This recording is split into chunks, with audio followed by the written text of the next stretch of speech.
Gente, se a gente passa a mão na nossa cabeça todos os dias, se a gente olha com pena para a gente, se a gente olha com espírito de vítima, a gente tem 1000 motivos para deitar e dormir, achando que nós já fizemos tudo que tinha que ter sido feito. O ser humano, quando ele entra dentro do contexto da autopiedade, ele para de crescer. Ai, coitadinho de mim, olha como eu trabalhei hoje. Eu não tenho tempo nem para fazer uma caminhadinha. Eu não tenho tempo para nada. Para com isso. Insira alguma coisa de novo na sua vida. E faça de tudo para que isso que você fere. Então você tem uma rotina, que já é pesada, eu sei. Mas coloque alguma coisa que vai qualificar a sua vida. Incremente, ainda que seja, olha, a partir de hoje, meia hora do meu dia vai ser para ler. Eu preciso ler ao menos um livro por mês. Eu preciso acrescentar, ainda que seja 15 minutos de reflexão no meu dia. Eu estou muito agitada, eu estou tendo uma rotina, eu estou cuidando da minha casa o tempo todo, estou cuidando dos meus filhos, eu estou trabalhando e eu não estou tendo tempo para me equilibrar como pessoa. Sabe, você sentir que você está fazendo alguma coisa para o seu amadurecimento, para o seu avanço. Isso é religioso, minha gente. Um tecido, quando você olha para ele, você tem de pensar que existe um avesso que o sustenta, que é tão importante quanto o lado direito. De nada vale, né? Você fazer uma roupa bonita, com tecido de qualidade por fora, se você não dá a mesma qualidade ao tecido por dentro. É assim. A experiência humana é a mesma coisa. E nós vamos amadurecendo à medida em que a gente vai conseguindo articular a realidade com a meta. Ninguém pode viver sem meta.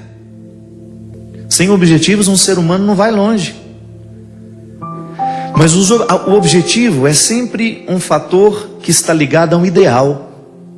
Ah, eu quero isso para mim. Mas o que eu reconheço hoje ainda não me dá condições de viver a realização desse objetivo. Então aí você vai se colocar, se equalizar no tempo do empenho. Mas que as suas metas, elas não desconsiderem o seu processo atual. Eu não posso ter uma meta que desconsidere o que eu sou. Eu preciso amarrar as minhas metas à minha realidade. E na realidade eu sempre posso interferir. Mas se de vez em quando alguém não nos retira desse senso comum e nos apresenta uma maneira nova de interpretar a realidade, a gente corre o risco de ficar acorrentado nas mesquinharias, né, do senso comum. Pensar diferente, pensar alto. Não era a proposta de Jesus? Ele não mudava a cabeça de quem ele encontrava para melhor, né?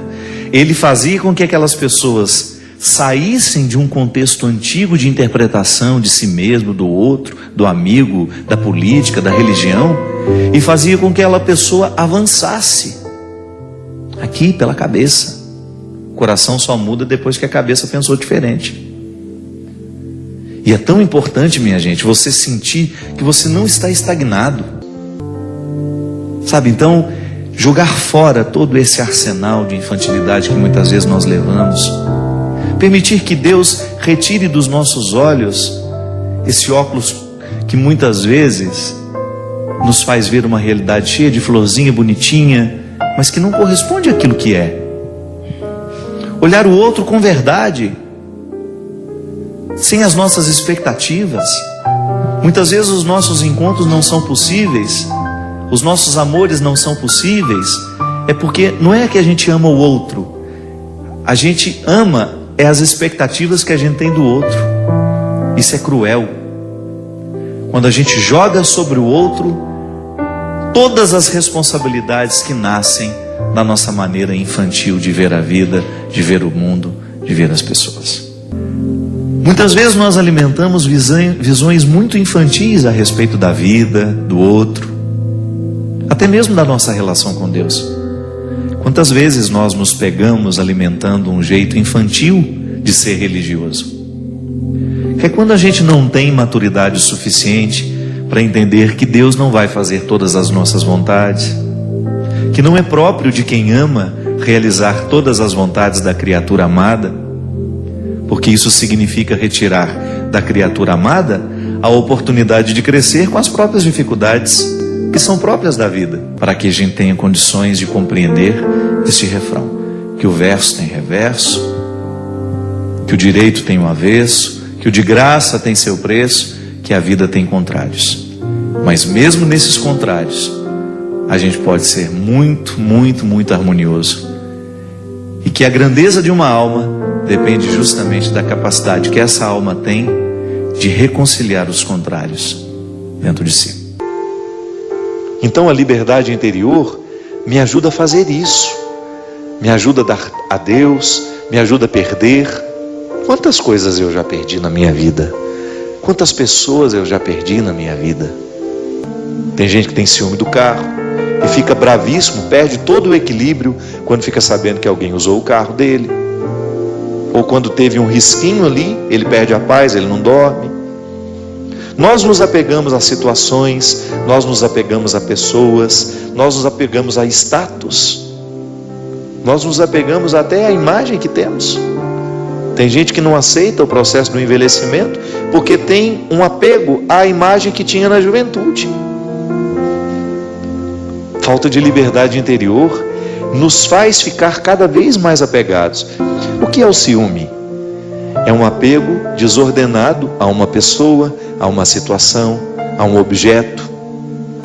A palavra de São Paulo em Gálatas nos fala de maneira brilhante, de maneira primorosa.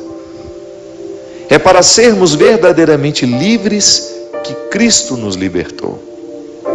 Permanecei, pois, firmes e não vos deixeis sujeitar de novo ao jugo da escravidão. Olha como o processo não termina no momento em que nós ficamos livres. Eu, ao ser libertado, ao dar um passo na direção da minha liberdade interior, eu preciso zelar para que as situações não venham me oprimir novamente. Porque todas as estruturas que nos escravizam continuam. A antropologia cristã, ela nos ensina que a nossa liberdade interior precisa ser libertada diariamente, porque é um dom. É um dom que me pede uma tarefa. Não recebo de mão beijada, né? Como se diz comumente quando as coisas são muito fáceis. Deus nos deu a liberdade como um dom. Eu trago dentro de mim, você traz em você, todos nós recebemos. Agora, ser livre é outra coisa. É como você ter uma planta que precisa crescer mediante o cuidado que a gente tem com ela.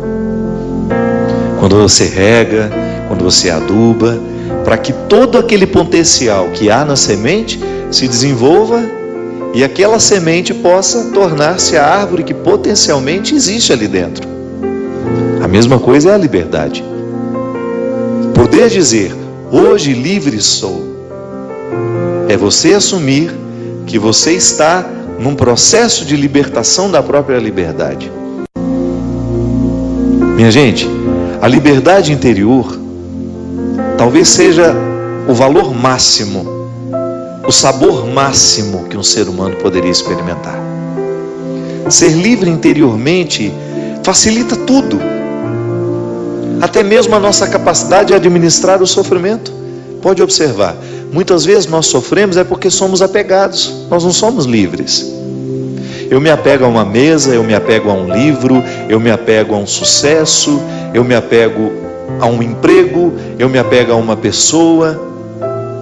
E aí eu me privo de viver a minha liberdade pessoal. Aí eu começo a sofrer. Ninguém nos prometeu que seria fácil. Ninguém nos prometeu que tudo aconteceria como a gente quer. Ninguém nos prometeu que os nossos amores seriam perfeitos. Ninguém nos prometeu que as pessoas não nos trairiam. Ninguém nos prometeu que nós não perderíamos as pessoas que nós amamos. Ninguém nos prometeu que nós não teríamos de lidar com os contrários. A liberdade interior, minha gente, ela vai colocando você em paz com a vida, sabe? Você vai ficando mais leve para conviver. Você vai percebendo o que realmente importa. Onde é que você tem que pôr o seu empenho?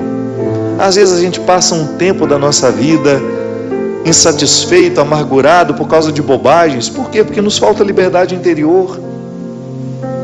Ah, padre, mas o meu contexto me escraviza. Me desculpe, eu só acredito na liberdade. O que nos liberta, minha gente? O que nos liberta? Qual é o advogado que pode nos retirar de trás das grades do sofrimento? São as nossas convicções. É o que a gente pensa que nos liberta. É a palavra que ilumina a nossa consciência que é capaz de nos libertar. Talvez a libertação não chegue na sua vida, é porque você ainda não pensa de maneira libertadora. Talvez você ainda seja escravo de si mesmo em tantas dimensões. Talvez você ainda seja ciumento. Talvez você ainda esteja mergulhado nas suas mesquinharias. É porque você ainda não foi iluminado pelo pensamento que liberta, que é a palavra de Cristo. É a sua mentalidade, é o seu evangelho, é o seu jeito de ser, é o seu jeito de viver, de interpretar o mundo, de interpretar as pessoas. É isso que nos liberta. Viver dói. Viver é doloroso sempre, mas é possível extrair uma satisfação de tudo isso. E para isso, o processo religioso, para nos ajudar a entender isso. Sabe, é tão libertador quando nós entendemos que a vida é sagrada, mesmo quando acontecem coisas que não parecem ser sagradas. Que mesmo em meio a desgraças nós podemos dar um sentido religioso a tudo isso. Que nós podemos compreender todo este processo humano como um dom a ser administrado de maneira santa. Eu hoje quero receber a vida, quero lidar com essa vida com maturidade, porque eu a compreendo como um processo santo. É santo viver, é sagrado viver.